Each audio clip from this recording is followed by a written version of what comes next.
We're still missing quite a few people, so we'll give them about a minute to get here. In the meantime, here's what we're gonna do. I want you to open up today's set of slides. It's called Ratios Day 3 Guided Instruction. And what we're gonna do is we're gonna comb through your guys' exit ticket from the other day.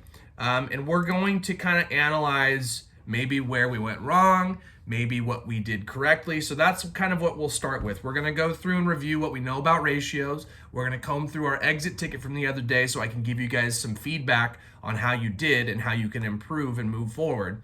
That way you're not just going back and retaking those exit tickets 5 or 6 times and just randomly clicking things trying to get the credit. This way you know how to perform the skill and the task kind of faithfully and confidently. That way that next gen practice isn't screwing you up, and that way these exit tickets and assessments aren't intimidating you in the future either.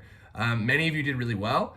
Many of you did well with some room for improvement, and some of you guys, I'm not sure if you just kind of, I don't know, ran through it as quickly as you could, but some of you guys definitely need to start buckling down. The other thing I noticed was this morning, 2 or 3 people already claimed that they turned in today's assignments in Google, which is impossible because we have not gone through them. So if that is you, I need you to uncheck that turned in box, because really all that's doing is showing me that you're, I don't know, you're faking your way through it. So let's not do that. Let's take this seriously and let's get going. It's 8:01. I'll start letting folks in as they get here. And what we'll do, I want you to open your copy of the slides. For the stuff that is guided, we will just do with my shared screen. Okay, so I'll share my screen so we get through the guided. You guys will need your own copy of it open once we get to the exit ticket. And you'll know that today's exit ticket is different from other exit tickets. It is interactive, right? This one is on Google Slides, so you'll be able to move things around, manipulate the slides themselves. You'll need to do some typing yourselves. I've given you text box. So let's go ahead and get started. So Unit 1, Day 3, we're gonna do error analysis and guided practice. What you're gonna need, as always, whiteboard, dry erase pen, dry erase marker. You're gonna need that Chromebook, which you have on, otherwise you wouldn't be here. And a pencil and paper, that's kind of interchangeable with the whiteboard and marker. Again, I don't care which you use, it's kind of your preference. Whiteboard and marker might be more beneficial for you because we're going to work through quite a few problems, and it makes it so that if I ask you to show your whiteboard to show me you're keeping up, it might be easier for me to see. Okay, let's just go through the expectations. I know it's Friday, and Friday is when we tend to kind of loosen up and relax and forget what is expected of us. So let's go ahead and start by going over those expectations very quickly. Natalie, what's my first expectation always? Listen and follow directions. Thank you very much. Gabriella, too. Let's go. Actively listen to and participate in lessons. Good deal. Alexis? Cameras and mics on. Good. Very good. Mr. McMahon, what's my third? Practice effective and what is that other word? Efficient. It means to do something well and to do it quickly. What is it called? Efficient. Efficient. Collaborations, right? It means to work together. Collaborations, no sidebar conversation. Exactly. Meaning if cousin wants to play, tell your cousin he's got to wait for a little bit, right? And Jeremiah, what's my last expectation at all times?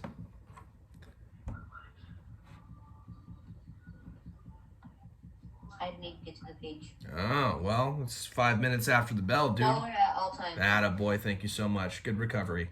All right, so here's what we're going to be able to do by the end of this lesson, and most of you guys are already doing this very faithfully and very efficiently. We need to just understand this week our whole area of focus is just to understand the concept of a ratio, which is just a way of comparing two quantities, right? And sometimes we can compare 2 or more. And our secondary objective, right? We need to just focus on those 3 different ways that we can write ratios, right? And what are those 3 different ways that we can write ratios? Desire, can you give me one way that I can write a ratio? What's one way that I can notate or write a ratio? You could write it as a colon. I can use a colon. Mr. Baldivia, what is the second way I can do it? We've got colon. What's the second way?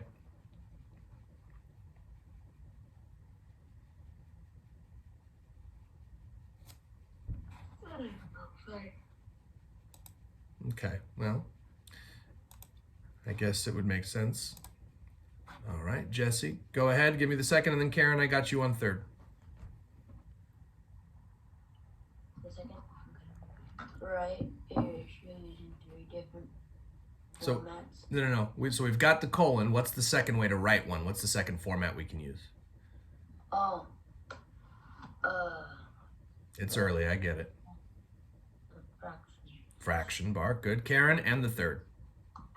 The word two. We can use the word too. Very good. So with that, let's go ahead and I'm gonna ask you guys to follow along here. We're gonna comb through your guys' responses on the exit ticket and figure out maybe where we went wrong and what we can do to improve. Most of you guys, several of you, got perfect scores on it, and so this isn't for you as much as for the people who didn't. But this will be good reinforcement for you, right? This will be a good reminder of what you might already know. All right, so the first question on the exit ticket the other day was, in your own words, define what a ratio is. Make sure to frame your answer this way. A ratio is, right? Now, I can tell you right now, I got several responses that sounded like this. A ratio is a way of doing something. Okay. A ratio is two numbers. I got a ratio is when you look at two things. Okay. The disappointment factor comes from the fact that I allowed you guys to use your notes and the slides to get through this. And so if somebody writes something like a ratio is a way of doing something, that tells me that you put very little effort into it, especially considering I allowed you to use your notes. So that tells me you either didn't take notes or didn't bother to look back on your notes. And that is not going to be a very useful or effective way for you to get through these lessons, okay? So Julian, can you, in your own words, or maybe using your slides, what is a ratio? A ratio is a way of doing what, Julian?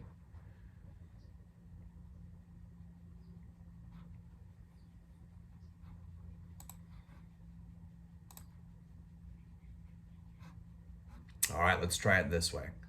Everybody unmute your mics. Class. Yes. Yes. Let's try that again. Class. Yes. Repeat after me. A ratio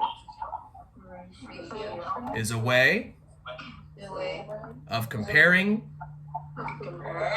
two quantities. Okay, so this is how we'll do it. If we got to go back to third grade for you guys to remember this, this is how we'll do it. Okay, so now that we've repeated it, and I know I don't want to be patronizing or condescending, but Julian, let's try it again. Julian, a ratio is a way of doing what? A ratio is a way of finding. No.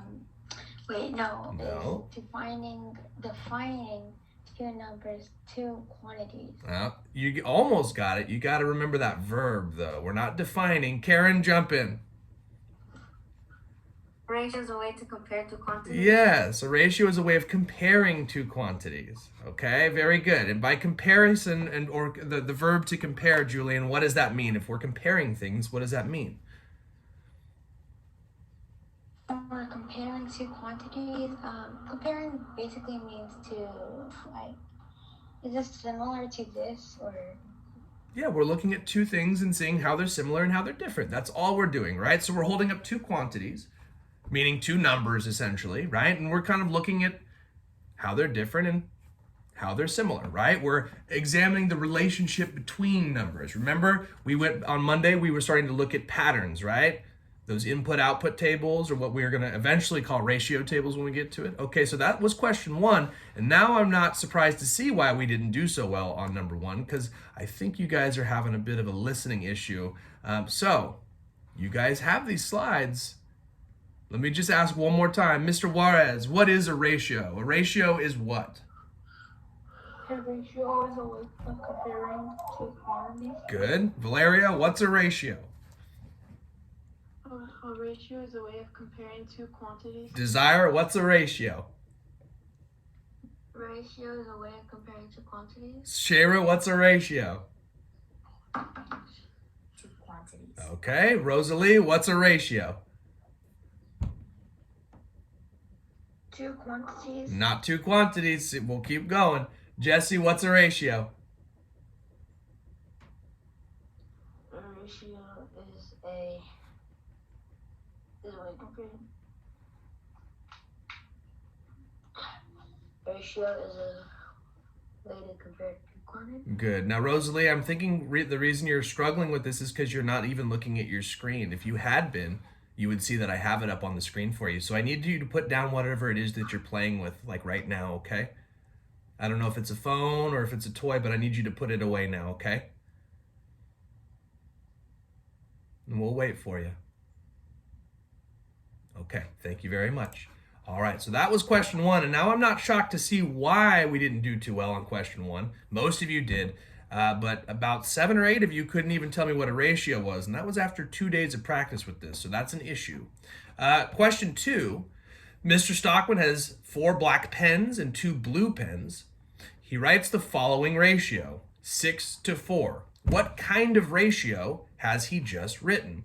Well, we have to ask ourselves, where did I get that 6 from, and what does the 4 represent? Does anyone want to jump in on this? Does anyone feel like they have a good handle on at least that question? Where did I get 6 from, and what does the 4 represent? Let's see here. Francisco, what does the 6 in this question represent?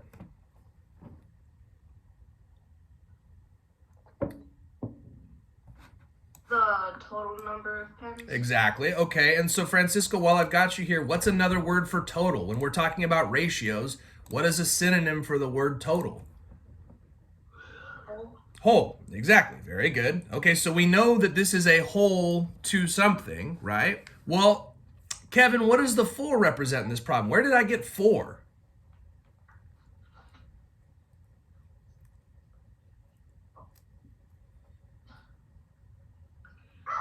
Four black pens. Okay, so I have 4 black pens, right? So the black pens then would be a part of this ratio, right? So if we have whole to part, then obviously what kind of ratio is this? This is a whole to part comparison, right? Because 6 represents the total amount of writing utensils that I have, and 4 represents the number of black pens. So therefore the ratio is a whole to part comparison. Okay.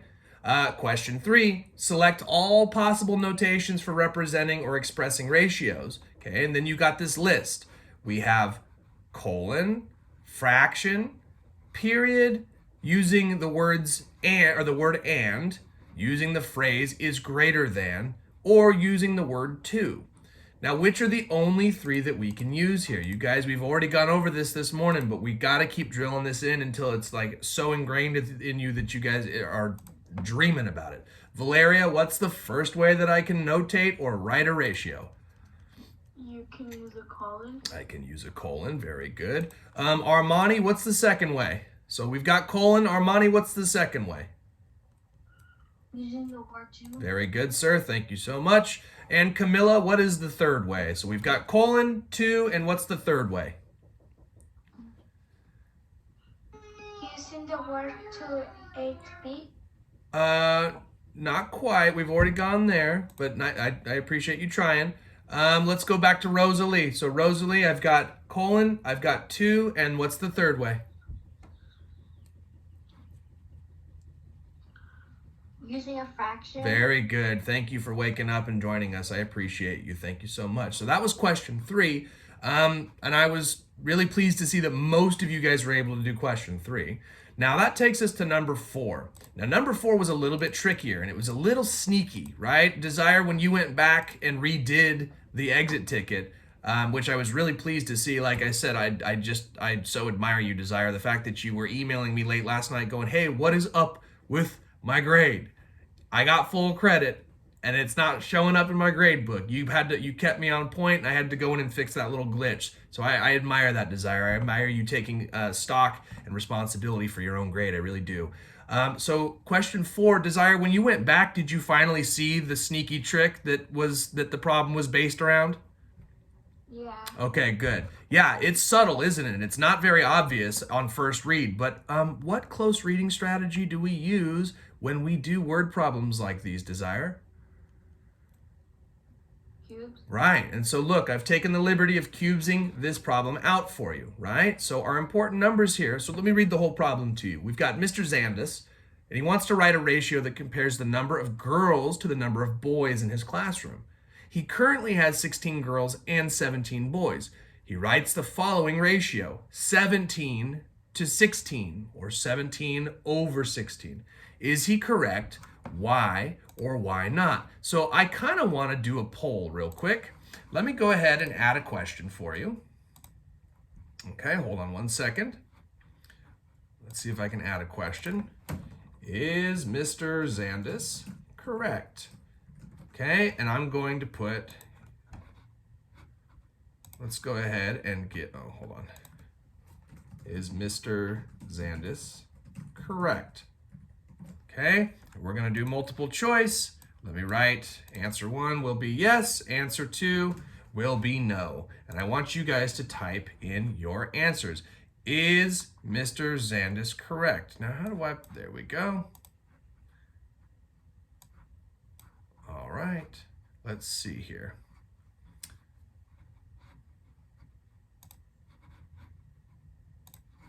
And it is launched. You will see that it popped up on your screen. All you have to do is click yes or no.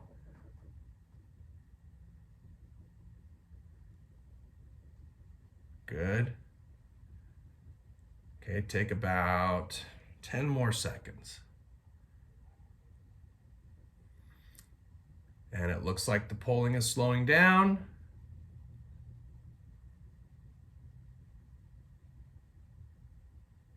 Uh-oh. All right. You know what? I'm actually pleased to see this, even though it's not as correct as I'd like to see. Here's the reassuring part. It shows me that none of you guys cheated on your exit ticket, because the breakdown is very much consistent with what you guys did on the exit ticket. It broke down to just over half of you say that no, he is not correct, and just under half of you say that he is correct.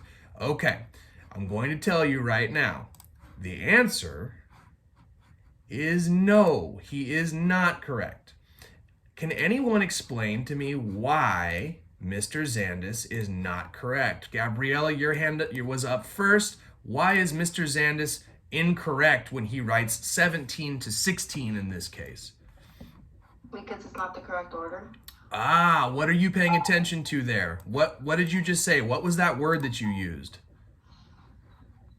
Correct order. Correct order, right? And so we need to remember that the order in which a ratio is presented matters, right? When we're asked to use a ratio to compare the number of girls to boys in this case, it's essential that we begin with girls and end with boys, right? We need to pay attention to the order. So notice when I cubes this problem, I boxed girls to boys because it tells me the direction the ratio needs to go. The correct ratio would be 16:7, 16:7, or 16/7, because the ratio clearly and specifically asks for us to structure our comparison in this order, right? Therefore, Zandis is incorrect. Zandis' ratio compares the number of boys to girls in this case. And while this may seem like an insignificant difference, we have to still maintain the proper order when we're writing ratios. This is essential, and this is something that you guys are going to miss silly, easy points over if you don't pay attention to. So with that said, let's do what we call meta-analysis, okay? So consider the following statement and complete the problems, okay? So check this out. 15 students answered question 4 incorrectly, and only 9 answered it correctly last time I checked. And this was after Desire went back in and skewed the data in the positive direction. But that being said, as of last night, 15 of you got this question wrong and 9 of you got it correct. So now what I want you to do, I'm going to exit my slideshow. You have yours open. You can click right under question 1 and right under question 2 to answer this question. Here's question 1 for your today's guided practice. Write a ratio that compares the number of students who answered the question incorrectly to the number of students who answered the problem correctly. And I want you to use at least 2 notations. So I'll give you about 30 seconds, since you should have that open, since we got that open at the outset of the lesson. I'll give you about 30 seconds, and then I'm going to call on you guys to share your answers, okay? And then we'll move on to question 2. Okay, so 30 seconds to get that open and start typing, please. And what I'm going to do to make sure you're on task is pull up GoGuardian. And hey, Logan, while you're in Google Classroom getting this open, since you just joined us, Logan, can you go ahead and unclick the turned in box on this assignment? Because I know you have not done it yet. There's no reason for you to have clicked turned in just yet, since we're not even done with it. So you can go ahead and unclick that, please. I would appreciate that. Thank you so much. Looks like Jesse is on task. Looks like Shayra is on task. Looks like Desire is on task, as is Alexis, as is Julian and Krishma, as is Alexander and Camilla and Jose and Brando. Looks like almost everybody is on task. We've got a few folks who are catching up. Okay, Natalie, well done.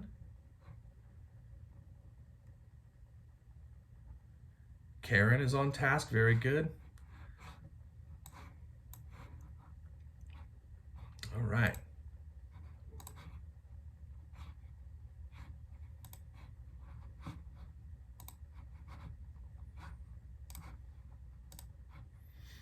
Okay, it looks like most of you guys have an answer written down.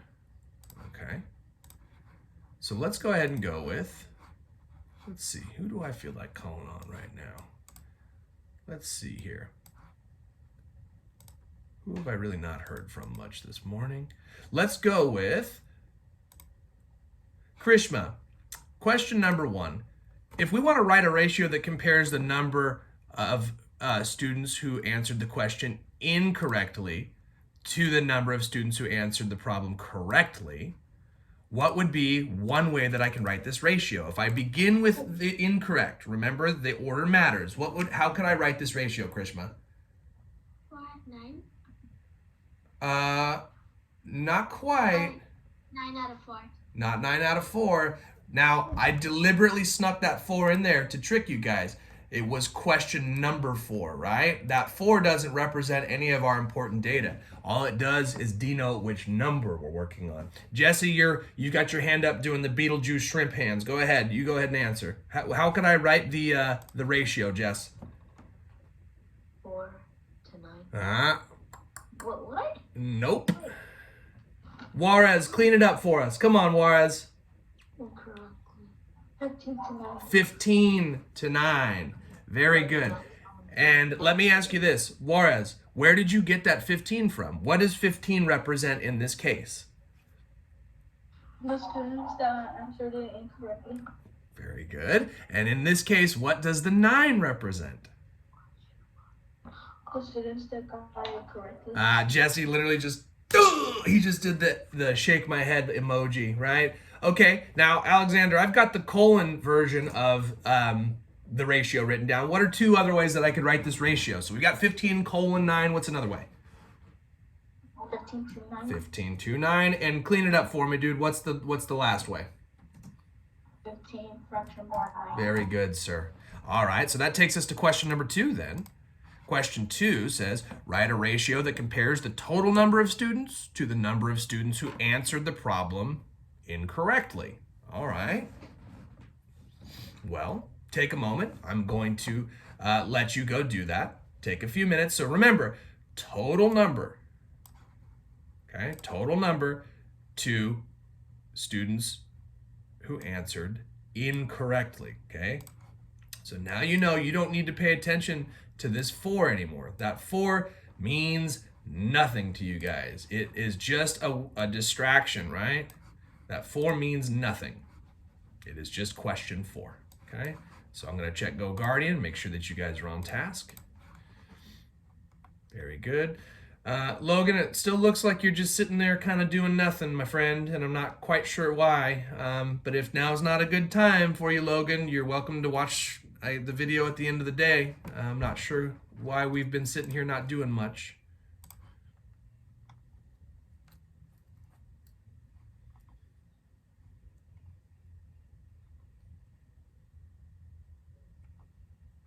All right, looks like most of you guys have gotten this down. People are throwing it in the chat.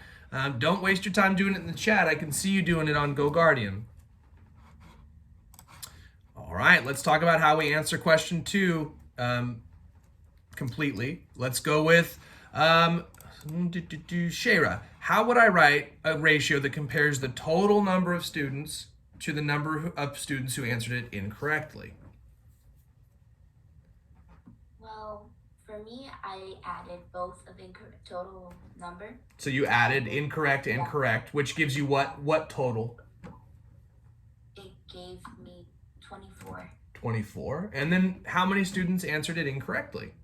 15. Very good. So 24 to 15, 24 over 15, or 25 or 24 to 15. These are 3 different ways that we can write this. Exactly. So if you're struggling with this, what I would do if I were you is I would make sure all of this is in your notes for today. That way, if I ask you to do something like this in future assignments, which I'm going to, and it's only going to get more difficult, you have something to refer back to. You can go, oh, okay, this sounds a lot like the question we did last week. I can look at this one. So I would make sure that you get those updated into your notes. Now, let's move on to some actual guided practice, okay? Let's go ahead and do some guided practice. And you guys can you can follow along with me and then update your slides as we go, okay? So our guided practice, we're going to start with this right here where it says question 4, okay? Because we did questions 1, 2, and 3 in our guided practice earlier this week. So we've got this kid, Ben, and Ben has a collection of 15 coins in quarters and dimes, okay? And there are 7 quarters in his collection. So let's take a moment to do the math on that very quickly. I'm going to go ahead and add a comment to the side so we can keep it straight. Well, okay, so he has how many total coins? What is the number they give us there? Valeria, how many coins does he have? 22 Uh, or 15. 15, thank you. So we know that 15 is our total or our whole, right? Okay. How many quarters does he have? Or I'm sorry, yeah, how many quarters does he have? 7 quarters. 7 quarters. Well, so now we're going to have to do a little bit of math. How many dimes would that mean that he has? All we have to do is take 15 and do what? We need to do 15.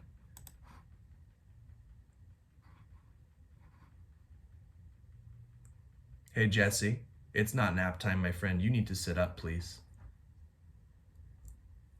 Thank you. Shara, how would I find the number of dimes if I have 15 total and 7 quarters? Well, how would I find the number of dimes? I would subtract 7 from 15. Okay, which would give us what? That would give us 8. 8. 8 dimes. Very good. Thank you so much. All right.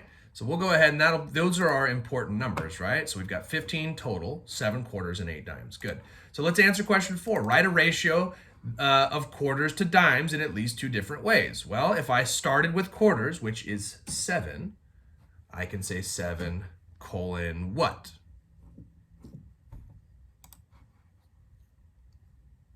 Krishma, how would I compare quarters to dimes? You would do 7 to 5. 7 to... That's 8. Okay, 7 to 8, very good. And if we do 7 to 8 using your word, 2, that we can write it like this. Very good. All right, so now let's move down. Write a ratio of dimes to total. Okay, so let's go with, let's just make sure everybody's awake. Jose, how would I write a ratio that compares dimes to total? What is the number of, oops, hold on here. Let me go ahead and zoom in for you. If I'm writing dimes to total, gosh darn it, there we go. How many dimes do I have, Jose? Whoever's singing into the mic, please stop. It's not choir practice time.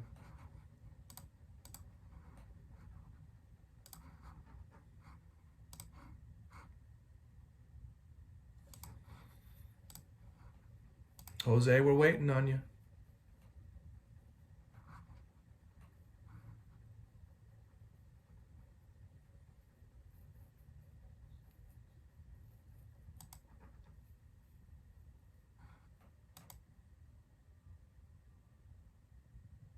All right, Karen, hop in. Go for it. The number of dimes is 8. So, sorry, you broke up. Try that one more time.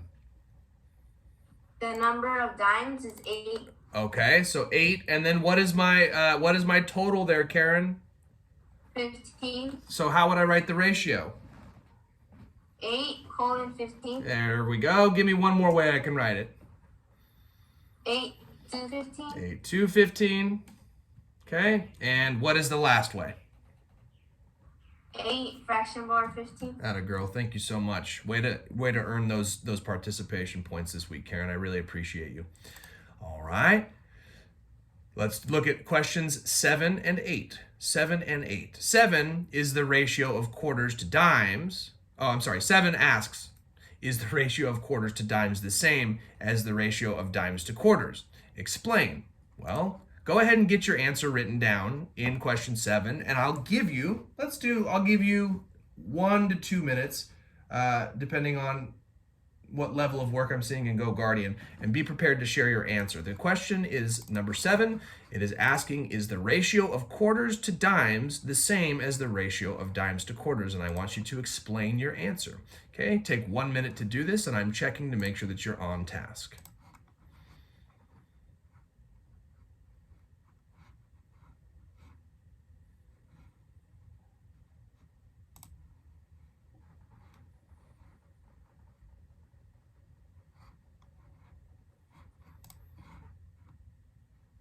Good, Samantha.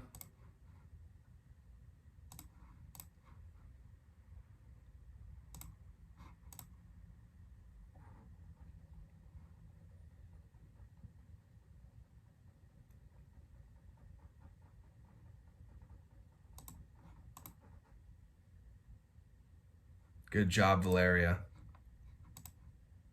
Alexander, well done. Alexis, it's time to start typing, sweetheart. I know you're tired, but it is not nap time. Good job, Karen. Brando, I want you to reconsider your answer, and I want you to pay attention to what it's asking you.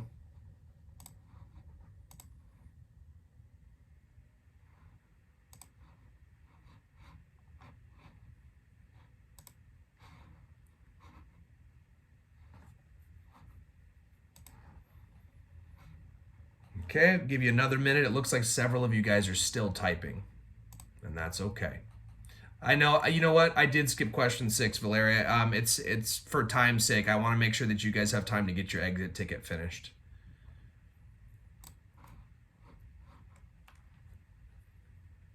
We can go back to it if we get through the rest of our guided practice and we have time, because as of right now, we only have about 10 minutes left in class, and I want to give you guys at least 5 to start your exit ticket in class. Even if you don't finish in class, I'd like to give you time to start it in class. That way you're not dipping into your asynchronous time, those protected minutes, okay?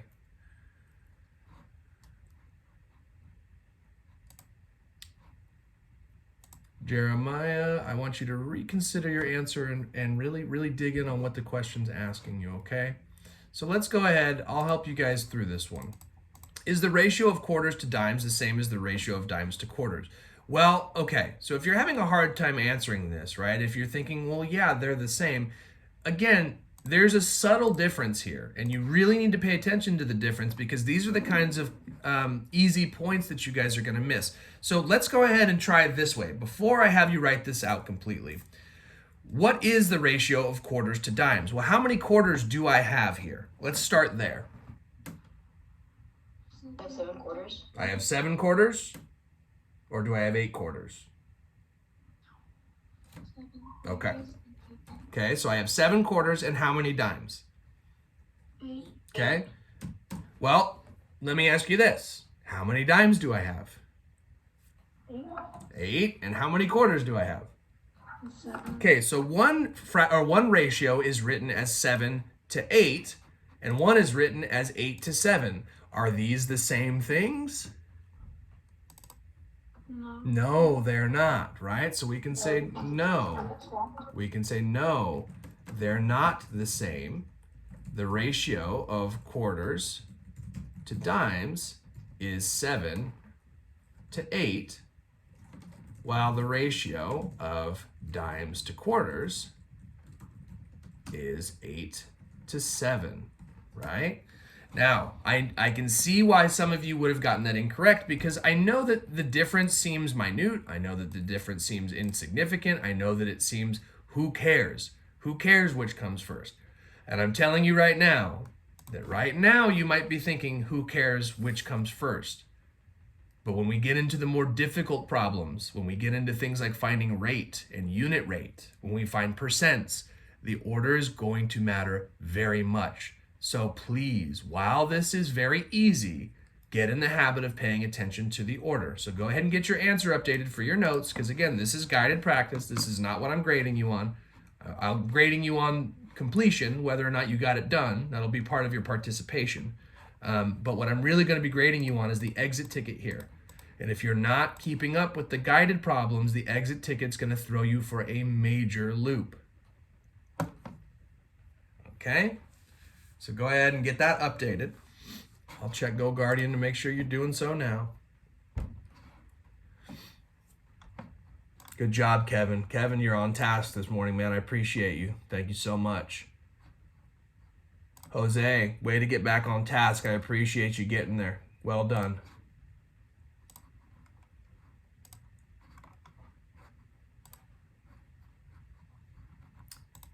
And Logan, I'm still not sure what you're doing, so I'm gonna park you in the waiting room, Logan, and I think that we'll have a conversation after class, okay?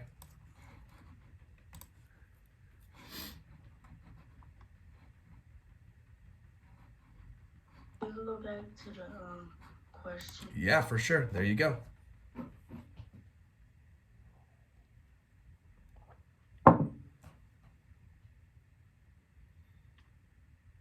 Okay, guys, take about another minute.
Okay, looks like most of you are caught up and we are running low on time. So let's go ahead and get number 8 started so that we can take about 2 to 3 minutes, and then you guys can use the remaining 5 to get started on your exit ticket, okay? So number 8, Pardeep and Pam each have a plate of apple slices and orange slices. The ratio of apple slices to the total number of slices on Pardeep's plate is 4 to 11. The ratio of the total number of slices to orange slices on Pam's plate is 13 to 6. Neither person has more than 20 total slices. Who has more orange slices? Would this be a problem that we might want to cubes? Sounds a little confusing to me. What do we think here? Another way we could handle this is if we built a ratio table, and we haven't gotten there yet, but we can go ahead, we can certainly try, right? And I can model for you how to do this. So let's go ahead and start by making a table for Pardeep, okay? So this will be Pardeep, okay? And what we want to do is compare the number of orange slices, or I'm sorry, the number of total So we'll call that T. And you know what would be easier if I just use the annotation feature here. Okay, so we can call this T, okay, for total, and we can call this O for oranges, right? And we're gonna call this is Pardeep, okay? This is Pardeep. Now, let's go ahead and read the problem again. Pardeep and Pam each have a plate of apple slices and orange slices. The ratio of apple slices to the total number of slices on Pardeep's plate is 4:11. So actually we messed up here, okay?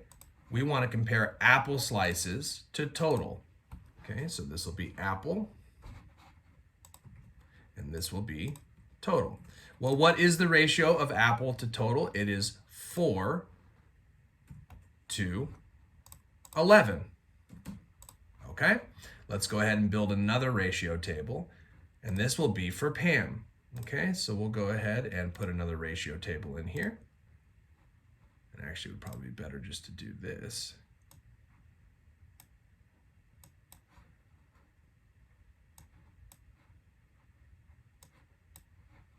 Oops.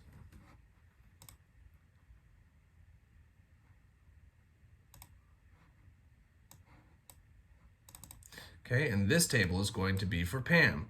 Okay, and Pam, let's read the problem again. The ratio, and we're going to add one below.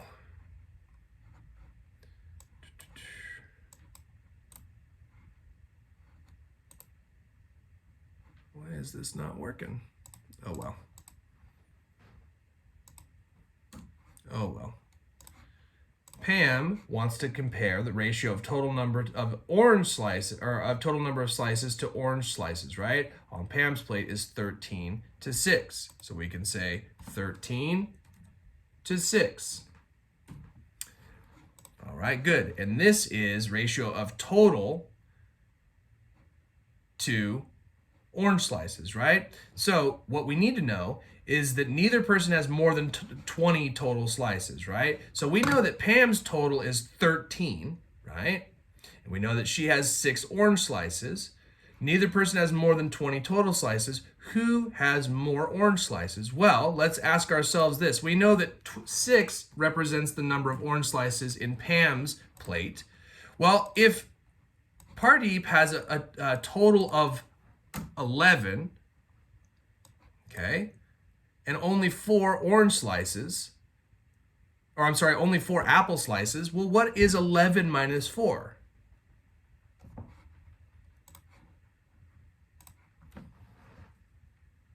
Shayra, what is 11 minus 4?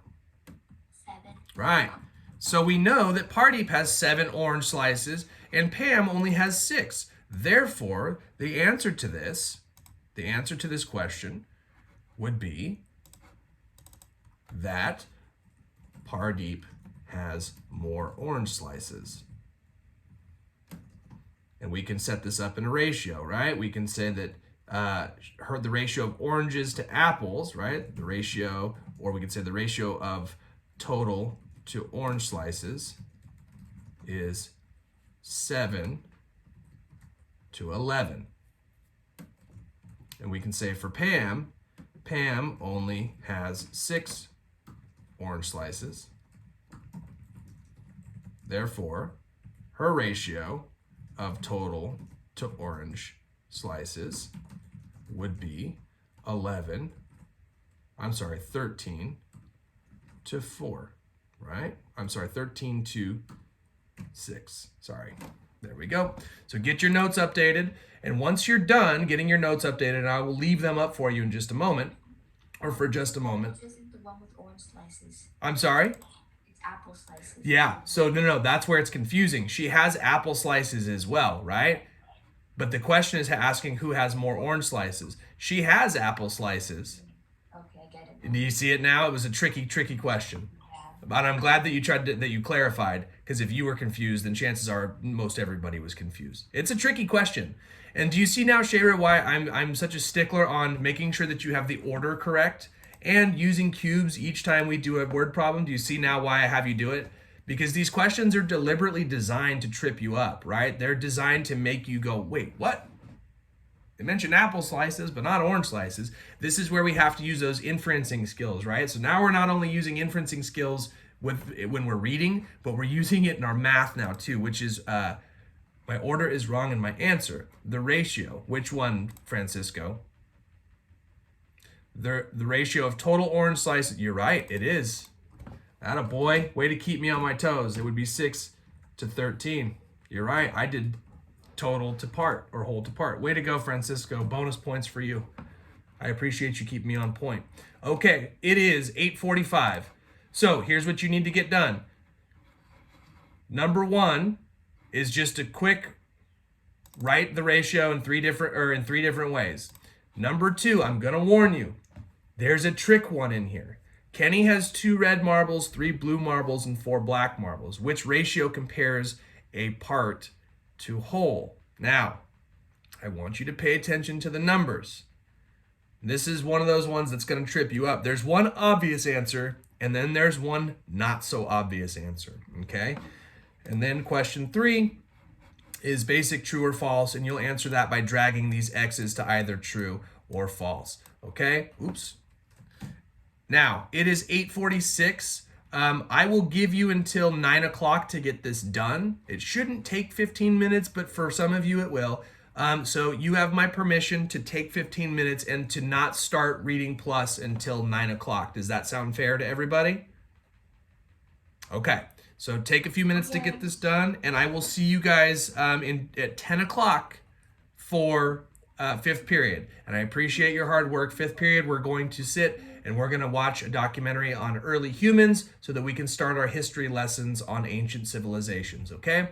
I will see you guys in just a little while. Yes, go ahead. Can you please go back to slide 16? Sure. All right, guys, while you guys get caught up, the rest of you are free to leave if you haven't done so, okay? If you're all caught up on your notes, you're free to leave and get started on the exit ticket. I will see the rest of you guys. Bye, Desire. I'll see you in about an hour, okay?